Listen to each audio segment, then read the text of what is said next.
Welcome to bad boy originals. मैं दीपक चंद्रा आपका स्वागत करता हूँ सन्नाटे का शोर में। A bad boy originals exclusive. सन्नाटे का शोर ये फटा चारों ओर। सन्नाटे का शोर रुकता नहीं थमता नहीं पहला चारों ओर। सन्नाटे का शोर यूएसए में विलो क्रीक नामक शहर में सूरज अभी ढल ही रहा था। अंधेरे के साथ साथ उस शहर पर मानो एक काला साया छा रहा था। वहाँ के सारे रहने वाले लोग अपने घर पर चले गए, ये जाने बिना कि उस रात कुछ बहुत खौफनाक होने वाला है। उसी शहर में एक छोटे से घर में एक काले डब्बे की डिलीवरी हुई। वो काले डब्बे पे लाल रिबन लगा हुआ था और उस पर एक मैसेज था, इसे मत खोलना। सारा और जॉन उस घर में रहने वाले एक प्यारे से कपल थे। उन्होंने डिलीवरी वाले से पूछा तो डिलीवरी वाले ने उनको बताया कि किसी ने उसे बहुत सारा पैसा दिया है और कहा है कि ये इनके दरवाजे पर छोड़ दो और दोबारा इसके बारे में कभी बात मत करना। ये सुनते ही सारा और जॉन के होश उड़ गए। डिलीवरी वाले ने उन्हें पैकेज खोलने से मना तो कर दिया था, लेकिन सारा और जॉन की क्यूरियोसिटी बढ़ती जा रही थी। उतने में जॉन ने सारा से कहा, सारा क्या हम इस पैकेज को खोल लें? मैं जानना चाहता हूँ इसके अंदर क्या है। शायद कोई बॉम्ब हो या शायद कोई ऐसा केमिकल जिससे हम मर जाएं। हमें पता नहीं इसके अंदर क्या होगा सारा, बट हमें देखना तो पड़ेगा ना। उतने में सारा ने जॉन से कहा, हाँ तुम्हारी बातों में दम तो है, मुझे डर तो लग रहा है जॉन, लेकिन हमें खोल के देख ही लेना चाहिए। काश सारा और जॉन उस पार्सल को कभी नहीं खोलते हैं। उन्होंने पैकेज खोलना शुरू किया। जैसे ही सारा ने उस रिबन को खोला, सारा जोर से चिल्लाई।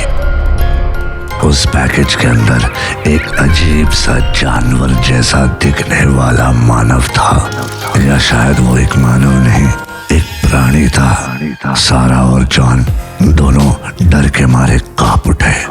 उस प्राणी का शरीर लिसलिसा था और उसकी चमड़ी बहुत पतली, उसकी बड़ी बड़ी हरी आंखें और उसके शरीर में दिल मानो धड़क के बाहर आना चाहता था। उस प्राणी की आंखें चमचमा रही थी।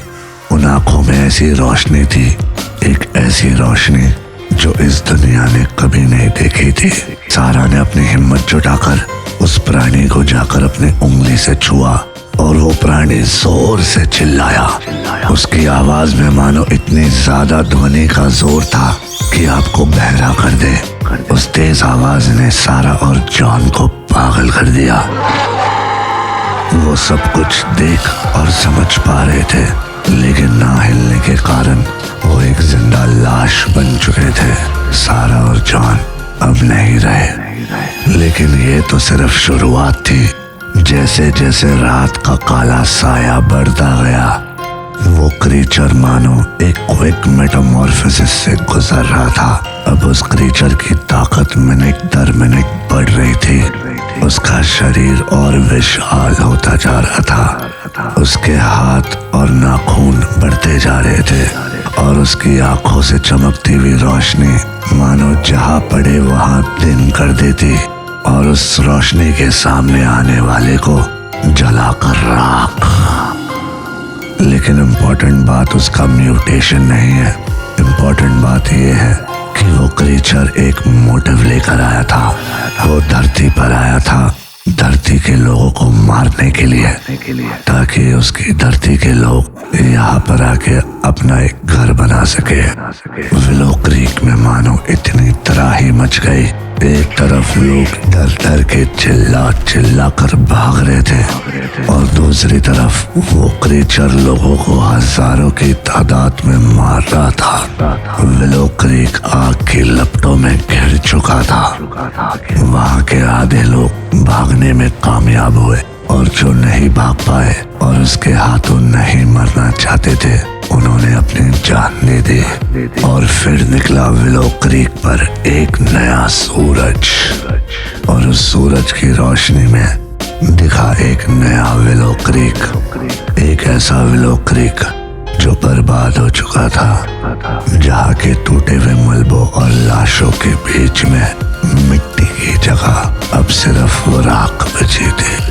एक जमाने में यही छोटा सा विलो क्रीक, जहाँ लोग प्यार के साथ रहते थे, आज वो शहर लाशों से भर चुका था। उसे एक प्राणी कहो, क्रीचर कहो या एक एलियन, वो अपना काम करके विलो क्रीक से चला गया था, अपने काले साये से एक और शहर को अंधेरे की ओर ले जाने वो बढ़ चुका था, एक नए शहर की तरफ।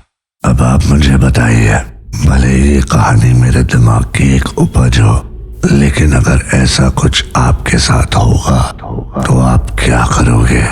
तो क्या आप एलियंस में विश्वास रखते हैं? क्या आपको लगता है एलियंस असली होते हैं? और अगर ऐसा कुछ आपके साथ हुआ तो आप क्या करोगे? मुझे कमेंट सेक्शन में जरूर बताना। अगर वीडियो पसंद आया तो चैनल को सब्सक्राइब करें, ताकि मैं आपके पास ऐसी और रहस्यमय कहानियां लाता रहूं। सन्नाटे का शोर brought to you by Bad Boy Originals. This is Deepak Chandra signing out. Catch me if you can.